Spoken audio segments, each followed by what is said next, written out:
Hello students.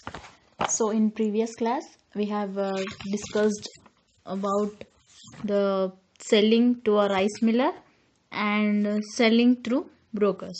Isn't it? These two topics we have finished. So today we are going to discuss about a remaining two topics. What is that first topic in that is trading paddy in Telangana. So how the trading of paddy, trading is nothing but business. How the selling and buying trading is going on in our Telangana. So the paddy which is cultivated in our Telangana, it is mostly sold in the markets, and farmers also keep only small share for their own use. So whatever the paddy is selling in our Telangana, mostly they will sell in the markets only, they will sold.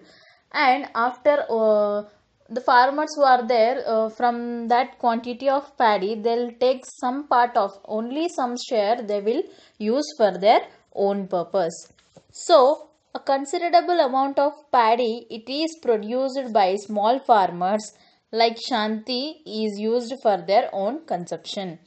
So small farmers who are there, they will produce only a limited amount of crops.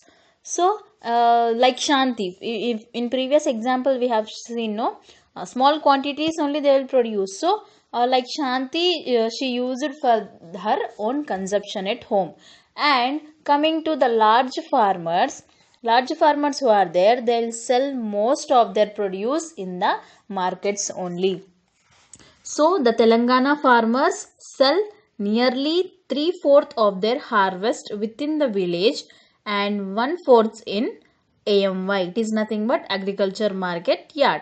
So most of the farmers in our Telangana, it is nothing but 3 by 4th of harvesting their crops they will sell in within the villages only. But 1 by 4th of the people, remaining people who are there, only very rare, some people only they will sell in the agriculture market yard. The big farmers who are there, they will sell their harvest in agriculture market yards only.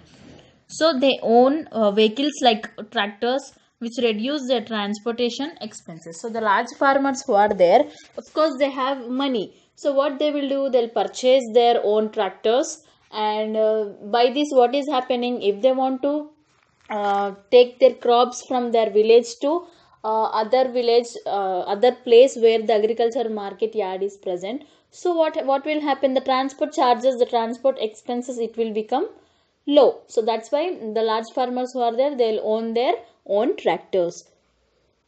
So if we see in villages, many kinds of traders are present in the villages. Like what example, landlords, brokers, and small rice mill owners who who will procure the paddy. So all these are the many kinds of traders are present in the villages. So on most occasions, the small farmers like Malaya, we have discussed the example of Malaya also in previous classes. So the Malaya and Chandrasekhar, they are bound to sell only to these traders. Why? Because why they are selling to only these traders, the rice mill and landlords? Why? Because they are taking money from them. They are borrowing money from them. That's why they are the landlords who are there, the rice mill owners who are there, they will keep the condition that whatever the crops are producing to the farmers, they have to sell to that landlords only. So that is the condition. So because of that conditions, the farmers who are there, they'll sell to the that traders only in their villages. Next is indebtedness and selling paddy. So we saw that small and medium farmers who are there, they have to borrow money for the purpose of what? For their agriculture. Especially what? To purchase the seeds in the seeds for the crops, fertilizers, pesticides, and what are the irrigation facilities they need in the agriculture.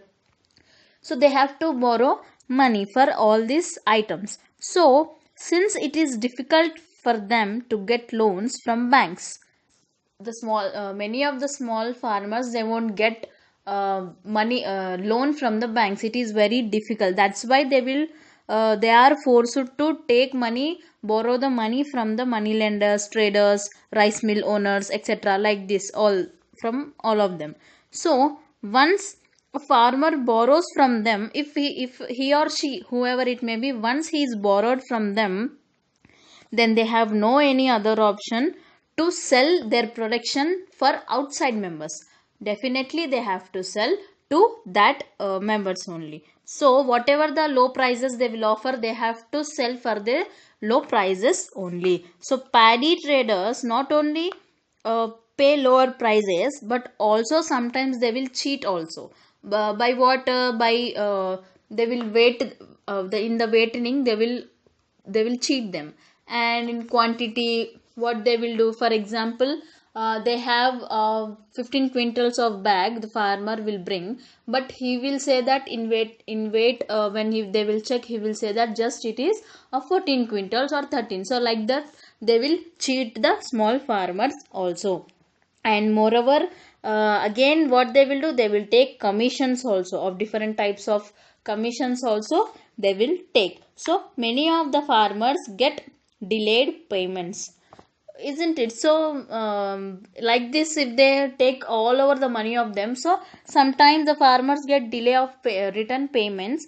So these traders and landlords who will give money to the farmers, who will lend money in desperate times, in difficult times, what they will do, they will give money, but after that what they will do, they will take all the money in different kinds, various in different ways. So farmers have to sell their paddy to them only. So because of this, landlords will give the money in the difficult times. That's why the farmers have to sell their paddy to them only.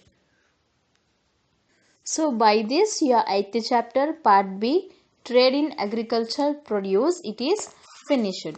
So we will start a new chapter, your 9th chapter, community decision making in a tribe. So how do the people who lives together in large numbers, so how they will take the decisions about their common problems in the society, and how they will settle their disputes among themselves? What are the Who are the leaders are there in the society, what is the role of these leaders? And because they are doing the taking the responsibility of leaders, doing the job of leader, so what they will get written, I mean, what do they get in written? So these are some of the issues which we will study in this chapter, the community decision making in a tribe. So we will also study how the decisions are taken in the society of people of the same community. Tribes, the societies where all the people are equal in the tribes. So different kinds of societies which they will live generally in forested areas are called tribes. So what is meaning of tribes here? Different kinds of societies. Generally the people who are live in the forest areas, we call them as what? The tribes. So in our Telangana we have tribes such as what? Chenchus, Kondaredis, Gonds, Koyas and Savaras. These all are comes under the tribal people, tribes. So in almost all the states in our country, they have one tribe or the other living in the forests. So if we see in our states, almost in all the states, if we see one or more than one, all the tribes are living in the forests. So they all have different way of life, like different languages, different life, different cultures, not like us. So they have a particular rules and regulations, procedures. So a different way of life they will live. So why are they called tribes? So it is because they share certain common characteristics. So what are that characteristics we will see now. So first point is, so usually the all the members of tribe who are there, the tribal people who are there, they'll consider themselves as to be the descendants of a common ancestor. So the members of the tribe people who are there, what they will do, what they are saying, they will consider as themselves as to be the descendants. So what is the meaning of descendants here? The people or person who may be someone the related to a person or else a group of people will be there, no, who lived at the earlier times. So coming to this descendants of, it means the person, the group of people who lived in the earlier times, ancient times, of a common ancestor. So what is the meaning of ancestor? A person, it means a person typically one more as than the grandparent. So from whom one he is descendant, that comes under the ancestor. So therefore all these members of the tribe people, they were considered themselves to be each other relatives only. Coming to the second point, what is that? They believe that all their resources, whatever the resources they are getting in the forests, like what they are getting, the land, forests, pastures and water, these are the common wealth of the entire tribe. These are they'll get this is the wealth they are getting in the forests, and not of individual families or persons. Therefore, all the members of the tribe can share and use these resources subject to the rules by frame together. So, whatever the resources they are getting in the forest is not a single individual person he can't use, and the families or single persons they won't use. It is for all the members. They can share all these resources each other who are there in the tribal area. So it is for what purpose it is the subject to the rules which it can frame together to all the people. Next, what is the third point here? In tribal societies, like now we have societies, no, like that in tribal areas also they have societies. So in that societies there are no any differences like rich people, poor people. In our societies some people will compare that rich people and poor people. No, in tribal coming to the tribal societies there is no any differences like rich and poor people. Everyone has a share in the common resources of the tribe. So no rich and no poor, everyone are equal. Everyone has right to share all the resources what they are getting in the forests. For example, the tribal land may be divided equally among all families depending upon the size of the family. So in tribal area is there, no, what they will do, they will divide equally land, they will divide equally according to the families. If in family there are 10 members, then they'll get some more amount of land, but the people who are with the 4 members or 5 members, they'll get some less amount of land. So according to their size they will divide the land here, but equally they will divide. They will not show any differences of rich and poor here. So in some cases, in some times, once in a few years, so all land, complete land may be again it is redistributed or redivided among all the families here. So in some tribes all the members may till the soil together and share the produce equally. So no any other persons, outside persons, no one can sell that land which has given to them. So as the entire tribe is considered as the owner of the land, not one person or a particular amount of land, one person is owner or one family is owner. So there is no rule among in the rule like that in the tribal area. So all the tribal peoples are the owners of the entire tribal area. So no one can keep more land than they can till your use. But no, the tribal people who are there, they won't keep more land. It means limited required land they can use, they can keep with them, but more amount of land they won't, they can't able, no one can keep with them and no one can use it. So coming to the fourth point, generally all the families of the tribal area, they will do all kinds of works. Like what works they will do in the forest is like cultivation, and gathering the food from the forests, different trees, plants. They'll gather the food for them, and grazing animals, and they'll make the cloths, baskets, tools, all this they'll make. So coming to next fifth point, the women's and men's and even children's also, they will share their works equally. It means they will share the work of the family. It means they'll, for example, women and men, in her family they are doing some work, the children's will help to their parents, so like that they'll share the work of the family. And however, in many tribes, men have greater power and role in decision making than the women. So, if we compare to the women and men, so the men people, they have the greater power, and they can take the decision, if we come a good decision as we compare to the women's. So coming to next points, at last sixth point, the tribes gives a lot of importance to the celebration of the festivals. So what they will do, they'll give importance for the celebration of festivals and rituals to please the tribal gods and ancestors. So whatever the tribal god who is there, they will pray to them, and also ancestors. It means the previous, their grandparents and their parents, they're not the that people, they'll worship them. So they also have the beliefs of customs, and they also have different types of songs in their own language, and they'll do the dances in their culture, arts and crafts. All this are the part of their tribal community. So a tribe may settle in several small villages or habitations over a large area.